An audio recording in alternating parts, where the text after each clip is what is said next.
question and why he has been hanged in such a circumstances. So why suddenly this decision came up? Can we question it? And there are many evidences where the judgment of the court is against humanity. So what was the judgment of that Bihar mass killing? The judgment of High Court. But we are not questioning it. So we will proceed through a rally and we will go through this road and we will come back again on the same place and we will discuss, we will share our views. After 2 minutes silence in the memory of Afzal Guru. The Afzal Guru was the example of self-determination. If I am from a land who has been under dispute for the several years, I have a different way of thinking. Where is my self-determination? What is my own dream?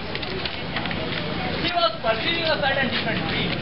That does not mean that he was against humanity. If he has a dream of his own self-determination, that does not mean that the state who is sponsoring a terrorism in particular area should hang him. So, we will go and we will, by this our action, we will spread the consciousness, we will spread the awareness to deconstruct the things and to question the dominant ideas. Thank you.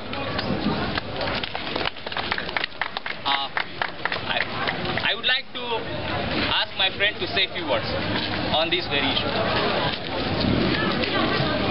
We are here gathered to protest against the hanging, the murder, the killing of Afzal Guru. But this killing and this hanging is not a chapter in isolation. It's a chapter in a book which is called Repression and Oppression.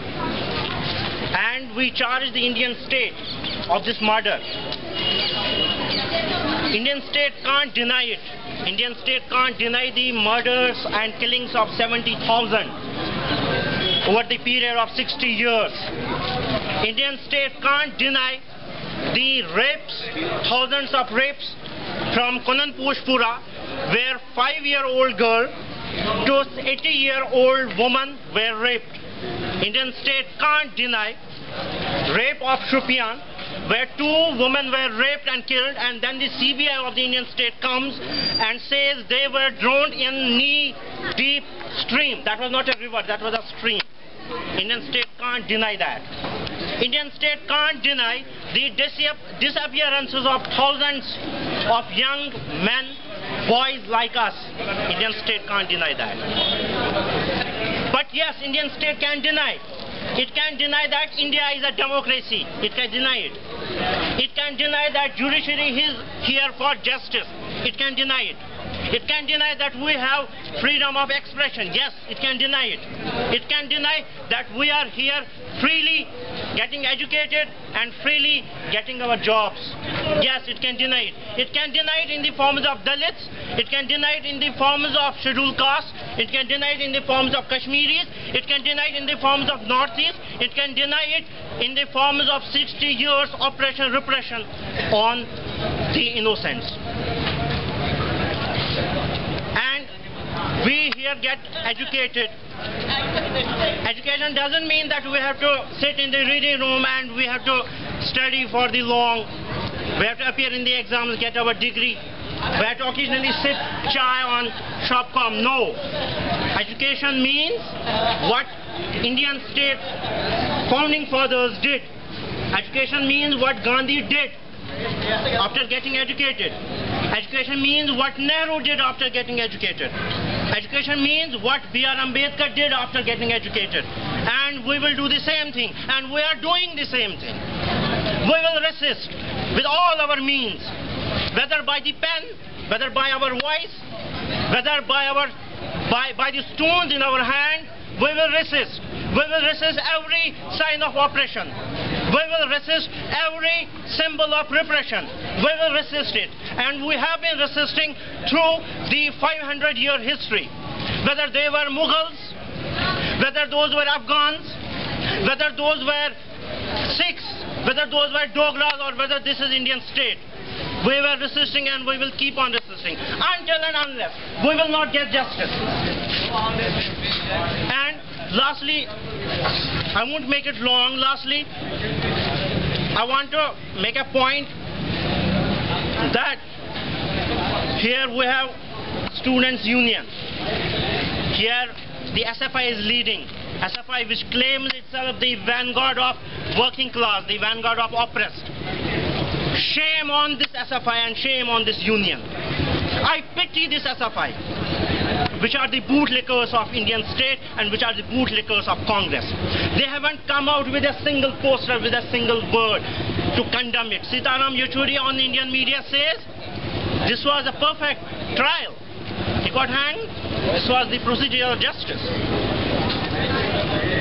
And we question, this is my last point, we question not only the conscience, we question the humanity of the people who are in the Indian state.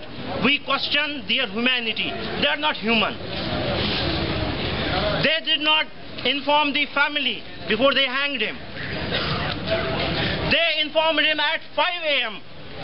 and he was hanged at 7:30 a.m. We question the humanity.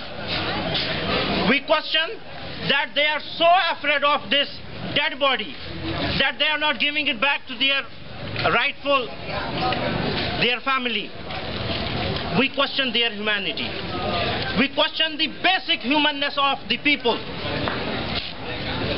We question that we question their humanity, and we say they are not humans. They are animals. And with this animal instinct-driven Indian state, we say here that we will resist it. We will resist it until and unless all of us will get hanged, no matter 70,000 are killed, no matter. Here the posters are where Afzal Guru. We will resist it. Thank you very much. Friends, we will go by this way and we will have a round and we will come through copes and we will gather here again, and the guest will we have guest. He will speak on this issue, and that after the guest speak, then we will over this gathering. We are in the peace now. What makes the women of Manipur Indian Army rape us? What makes those women to come up on the street